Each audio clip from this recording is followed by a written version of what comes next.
Well, hi, all my LGBT friends and others. Welcome to my channel. I woke up this morning and I was like, I don't know how many of you have seen the movie with Nick Cage and Meg Ryan, City of Angels, okay? Which was actually a remake of Wings of Desire, a German film. Let's see, Heaven Over Berlin, and that was made in like the 80s, 85 or something, and then City of Angels was made in 93 and then released in 98, 5 years later. And you can Wikipedia it and look it up and stuff, and you can probably even get it on Netflix, okay? City of Angels, Nick Cage, Meg Ryan if you want, or the original. I think I'd like to see the original. I haven't seen it. But I was like, oh, those writers know. They know about the fallen angels. They must have researched and they must know about the Watchers, and how, Azazel and the 200 angels decided and colluded together to commit this horrible crime of sin, against God and mankind, actually, to come down and produce, giants and so forth, and other angels who decided to go along with Satan, and they've done their own thing. And I think what started is I was looking at Skywatch, and the guest that they had on, I can't think of the young man's name, it's slipping my mind. He is responsible for the Watchers along with Steve Quayle and those guys. His name is slipping my mind. Anyway, it's tough to get old. my memory sucks. It really does. Anyway, he was talking about, different myths, and are they really myths? They're not. I don't think so. I don't think any of the myths that we've been told are myths. I think they're actually real. Like mermaids and things like. I think there were half fish, half men. Okay, I'll tell you why. Because they were talking about, this. Okay, the flood had happened. And after the flood, and the Bible talks about, and there were still giants upon the land. Well, where did they come from? Okay, well, obviously from the sea and the deep and the Sheol and the great abyss that the Lord talks about. And in different parts of the world, you have this myth, if you will, of half fish, half man, maybe half woman. I don't know. Who has this knowledge that it is a shared knowledge that they share with the people, and it's angelic knowledge, and so they bring that knowledge back again, probably, how to make weapons and makeup and all that other stuff, okay, that they taught mankind. So anyway, so yeah, so that's what I was looking at. I guess it just kind of, Hollywood really, I think the people who are involved, who have to balance things out, have to do it somehow through the media to let us know what's going on. It's their way of their laws that they have to follow, if you will, as a part of their belief system. And so it's not easily found, okay? And especially when you have the Vatican that holds all of the books and probably all of the knowledge in their vaults that they don't let people see, not very many, I don't think. And I would be very curious to know, what it is that they do have, and what, they,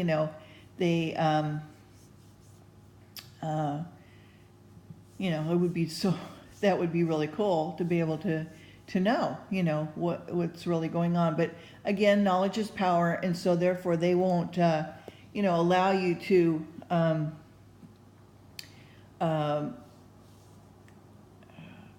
see all that stuff. So anyway, I just wanted to share that with you this morning. That was what was on my mind, and just something different other than what is going on in this very, very corrupt, evil,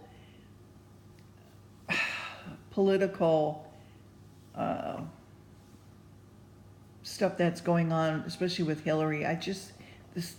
The emails alone, just not including all of the other corrupt and evil stuff that she and her husband have committed against you and I and our safety, and just ever since she's run, there's been at least 50 people who have passed away, okay, because of her, that have been tied to her. Just don't take my word for it. Just do your own research, and you'll find out for yourself if that's something that you want to get into and learn. I like to know what's what. I like to call a spade and so forth. And I mean, if you just watch her even talk, her facial expressions and stuff like that, she's just so, arrogant and full of herself. Even the Torah codes call her an abomination to the Lord. Okay, God, whoever put that secret knowledge in there, okay, I think it was an angel, put down that Hillary is an abomination to the Lord.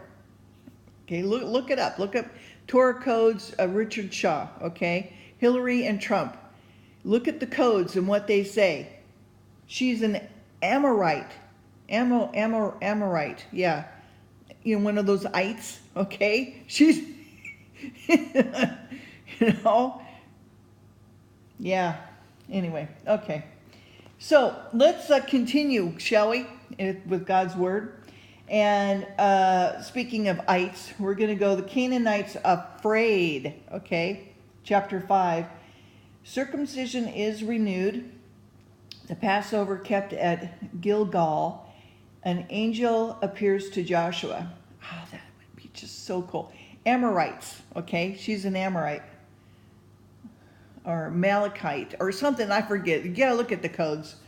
Okay, my memories, I don't have all the notes right here in front of me.